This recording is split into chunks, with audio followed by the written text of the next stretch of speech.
non-stop pressure and physicality to dynamic new ways to attack, EA Sports NHL 24 brings it, and so much more. The reveal trailer is finally here for NHL 24, and we can finally start getting our first-hand look at this year's game. In this video, I'm going to break down the trailer frame by frame like we always do, as well as discuss some things that aren't mentioned in the reveal trailer. Let's get into it.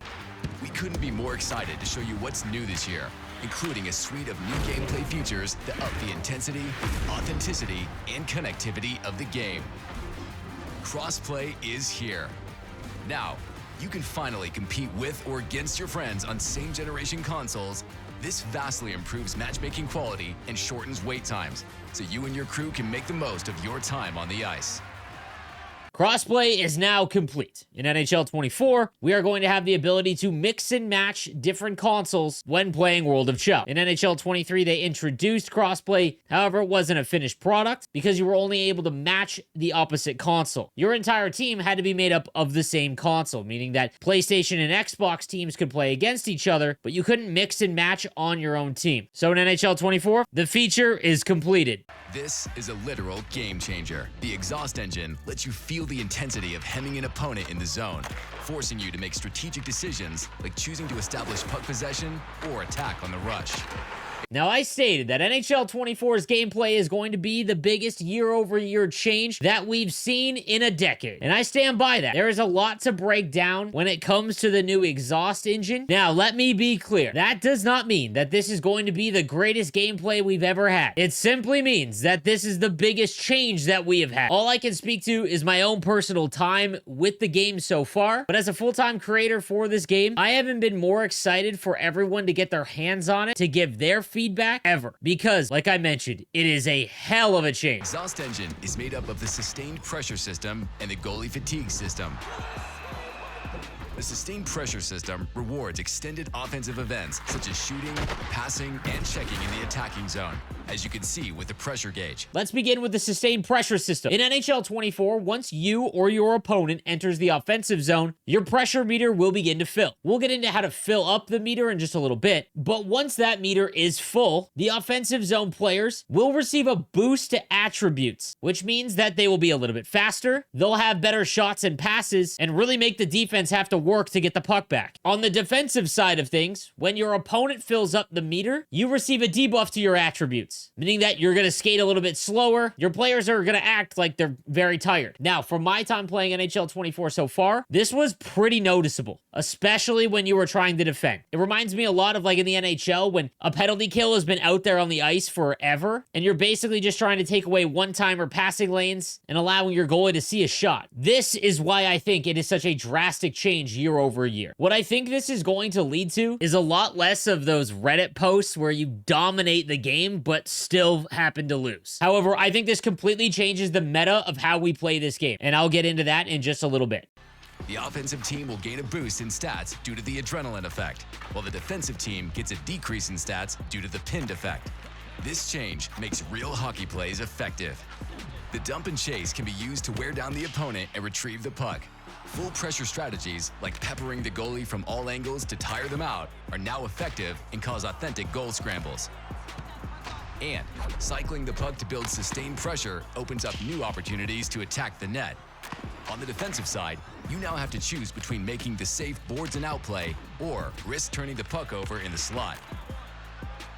So to fill up the meter, you are going to get a big boost from making passes in the offensive zone, taking shots, and causing turnovers, either with hits or just intercepting breakout passes, which is all rewarding to someone who is making good offensive plays. One of the first things that I thought about when I heard about this being added to the game was that you'd be able to just offensive zone rag. And for anyone that doesn't know what that means, essentially getting into the offensive zone and just running away from your opponent. And while the meter will still fill, it is going to take you a full 30 seconds before it actually activates. For anyone that is playing aggressive defense, you can get the puck back while that time is filling. We'll have to wait and see throughout the year if this gets adjusted a little bit and how many people in the community try to take advantage of that. But anyone playing aggressive defense can nullify that pretty quickly. Another thing I want to mention, I was so locked into the meter on offense, meaning that I was giving up offensive opportunities simply to try and fill up the meter, which I think is going to be a balance that we'll have to give and take throughout, because obviously just sitting there filling up your meter before you try and make a shot on net net is not going to always be the most advantageous way to score. If you can score off the rush, you want to take your shot. My real intrigue here is on defense. So like I mentioned, you do receive a debuff when you are getting hemmed into your zone. I think this is going to lead the player base to be much more aggressive defensively. Whereas in the last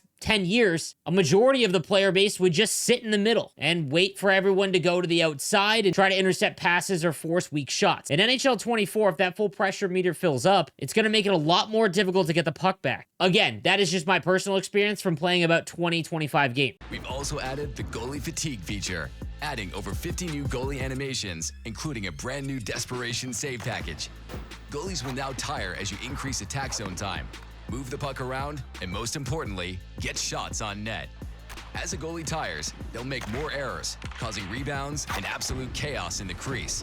All right, the goalie fatigue system. This would be my bet if there is something that after a month, the player base kind of figures out a way to manipulate. When your goaltender is actually out of gas, anytime that there's a one-timer or a sort of shot that's off balance, you know, a dangerous play, your goaltender will just bail out to try and make it. And sometimes it's pretty crazy. However, if he doesn't actually get the puck, let's say it hits him and it bounces out into the slot or something, your goaltender's just out of the net. Like, he is out of the play, and you can just throw it in. But I think as we get more aware and more, used to how the goaltenders are going to play in 24, again, it changes the way that we play. Normally, you never throw the puck out. I think that a lot of us that play, at least in Division 1 and 2, when you get the puck after, you don't really go for the face-off, you get rid of it. Because of the full pressure system and your goaltender being fatigued, you don't want him in that fatigue state at all. So when a shot gets on and he catches it cleanly, you might think to take a face-off. This one I have no opinion on because I'm a little concerned about it. Not to mention, with how bad NHL 23 was, I have really no faith that anything to do with the goaltender is going to be working as intended. This is a definite wait and see for me. Even from my experience, you definitely notice the goalie bailing out for that one save more.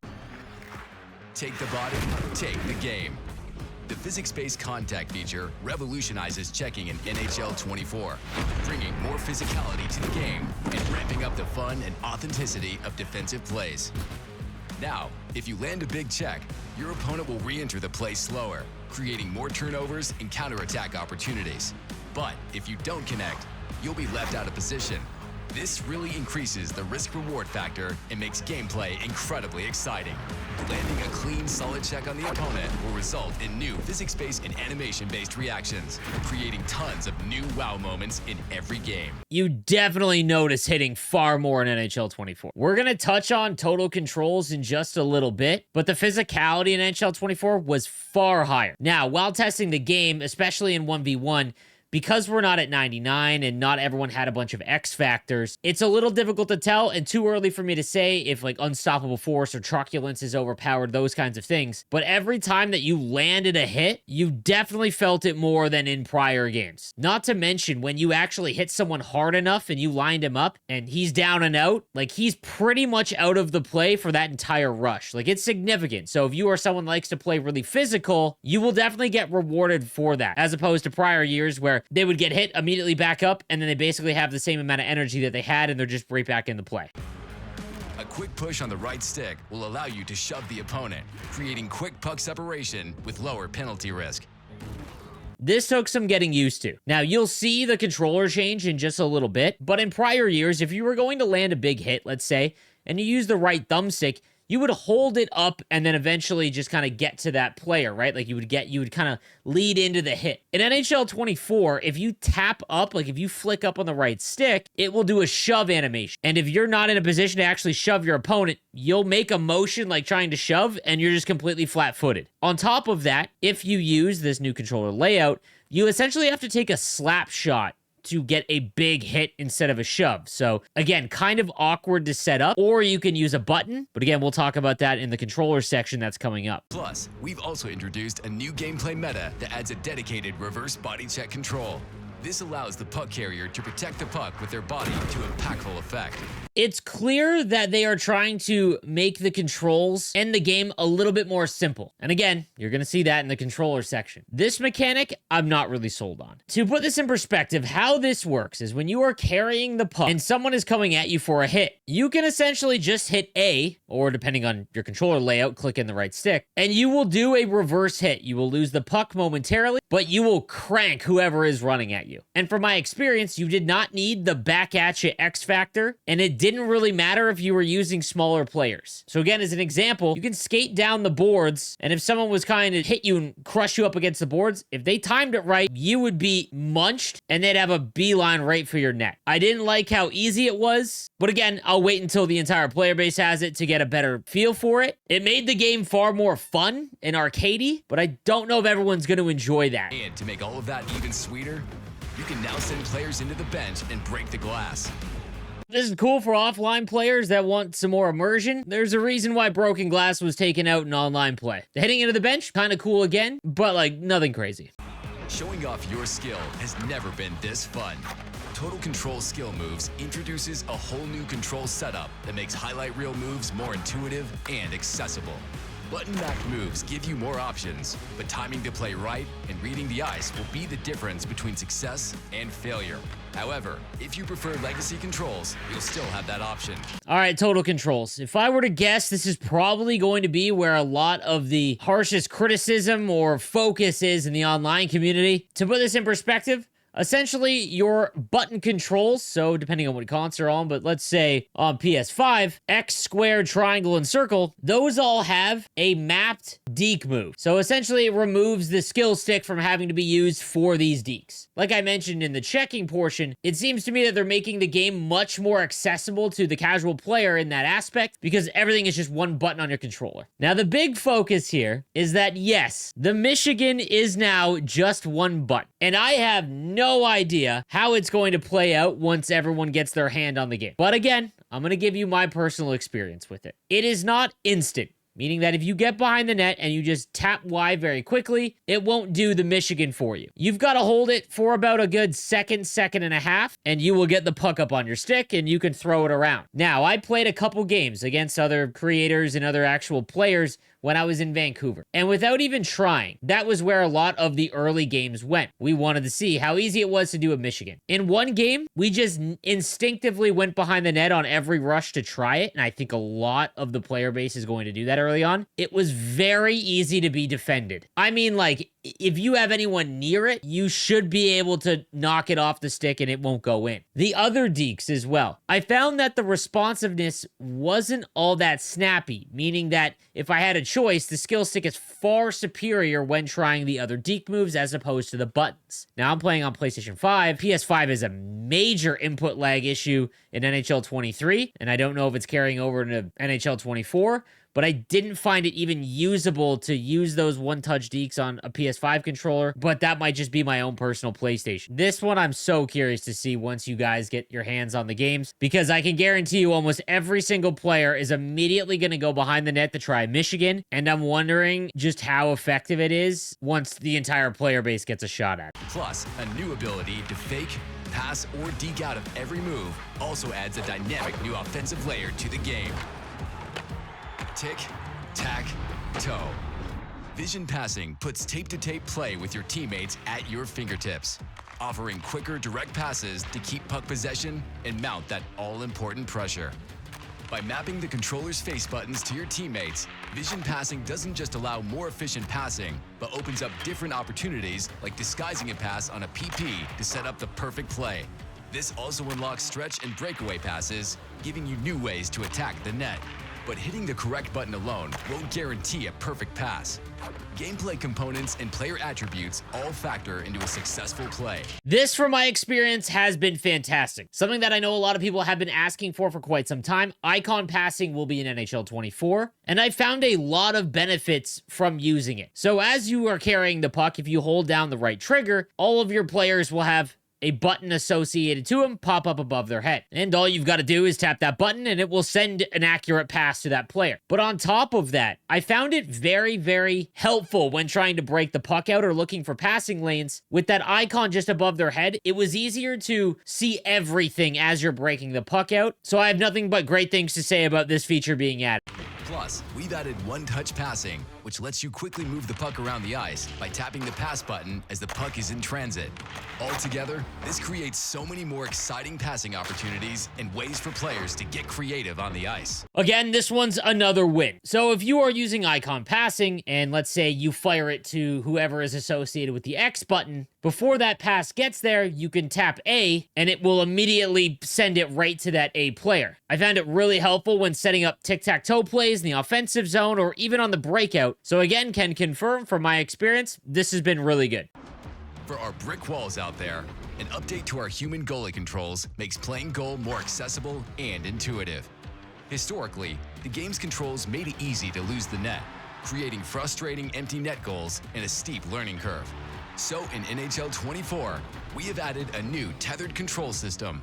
As you slide back and forth to make saves, you simply release the left analog stick and your goalie will auto-return back to a centered position. We have also added a new instinct system. This allows you to guess the location of the shot for a bonus on your save attempt. Guessing wrong increases the chance of a goal. It's a nice addition for our veteran goalies and really breathes new life into the position. Can't really give any of my own personal feedback on this. I don't really play goalie. I haven't since like NHL 17. So I'd have to wait for the attendees in the community to get a real shot. What I'm curious though is it does look like they've made it a little bit simpler, which tends to be a bit of a theme throughout the reveal trailer, that I wonder if people get maybe sick or don't really trust the exhausted saves and the desperation saves that your goaltender will make in 1v1. If maybe you go to just a user goaltender to try and make those saves because your goalie will just stay upright. Again, I'm probably thinking way too much about it, but we'll have to wait and see from the goaltending community. From high-pressure plays that'll leave you sweating to sending your friends into the bench, NHL 24 steps the game up to give you those authentic hockey feelings. And then to end it, we get our pre-order bonuses. So if you are to pre-order the game, you get 4,600 NHL points, as well as 3-day early access. The launch of the game will be October 6th, which is a welcome change to pushing it earlier than the start of the NHL season. And with 3-day early access, you'll be able to get into the game on October 3rd. We also get our first look at